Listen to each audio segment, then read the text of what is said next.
Gloire à Dieu, nous bénissons le Seigneur et nous le rendons des actions de grâce. Merci notre Père, merci notre Dieu, pour ton amour manifesté en notre faveur, pour ta présence dans nos vies. Ce jour, ce dimanche d'adoration, nous t'élévons au plus haut des cieux et nous te proclamons, toi l'unique vrai Dieu et le véritable. Bonjour mon frère, bonjour ma sœur, bienvenue dans notre partage quotidien Living Word. Ce matin, une question nous est posée, qui est le thème de notre message. Que sais-tu de Dieu? Lorsque nous lisons dans Job le chapitre 37, le verset 5, il est écrit « Dieu tonne avec sa voix d'une manière merveilleuse, il fait des grandes choses que nous ne comprenons pas. » Évidemment, il est Dieu, il a pour vocation de faire des choses incroyablement grandes et manifestement puissantes. Dieu nous aime, il nous appelle pour participer avec son Fils Jésus-Christ au salut de la vie éternelle. Tout ce qu'il a créé est pour le bien de l'homme. Mais malgré tout, nous sommes insatisfaits. Nous n'acceptons pas son offre. Nous jugeons la qualité de la bénédiction qu'il nous donne. Nous méprisons quelquefois la grâce de Dieu et foulons aux pieds ses instructions. Alors toi qui penses connaître Dieu, que sais-tu de lui réellement? Que penses-tu connaître le Dieu? Pour toi, qui est Dieu? De quoi est-il capable? Qu'est-ce qu'il représente pour toi, pour ta vie, pour ta famille et pour tout ce qui t'entoure? C'est quoi Dieu pour toi? Toujours dans le même livre de Job, le chapitre 37, les versets 23 et 24, il est écrit « Nous ne saurions parvenir jusqu'au Tout-Puissant, grand par la force et par la justice, par le droit souverain. Il ne répond pas, c'est pourquoi les hommes doivent le craindre, et il ne porte les regards sur aucun sage. » Alors la connaissance de Dieu n'a rien à voir avec la sagesse, n'a rien à voir avec la grandeur, n'a rien à voir avec la position sociale, politique et économique.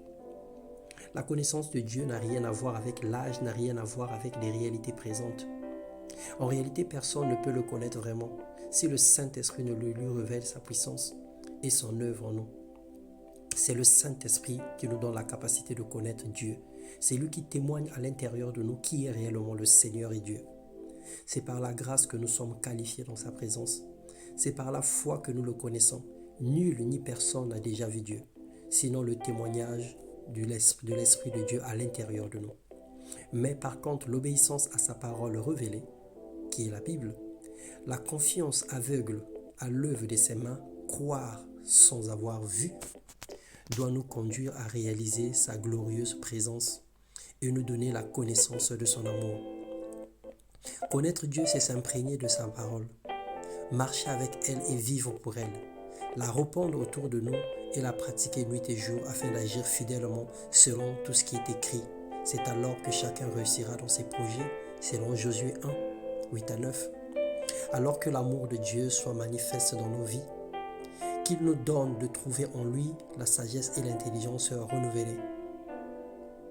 Alors ce matin, je prie que le Seigneur puisse parler à ton cœur.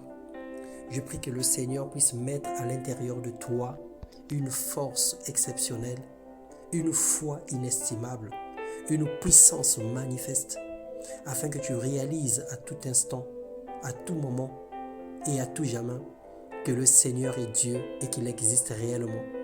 Tout ce qu'il a créé autour de toi, tout ce qu'il a fait, et il a fait pour notre bien. Toutes les situations, les circonstances qui nous arrivent, bonnes comme mauvaises, le Seigneur connaît l'issue de chaque situation. Derrière chaque événement, il y a une œuvre qui est cachée. Derrière chaque événement, il y a une bénédiction qui est révélée. Alors vois comme Dieu voit et sois béni dans le nom puissant de Jésus. Crois au Seigneur Jésus-Christ, crois au Dieu Tout-Puissant et mets ta confiance en lui dans le nom puissant de Jésus. Amen.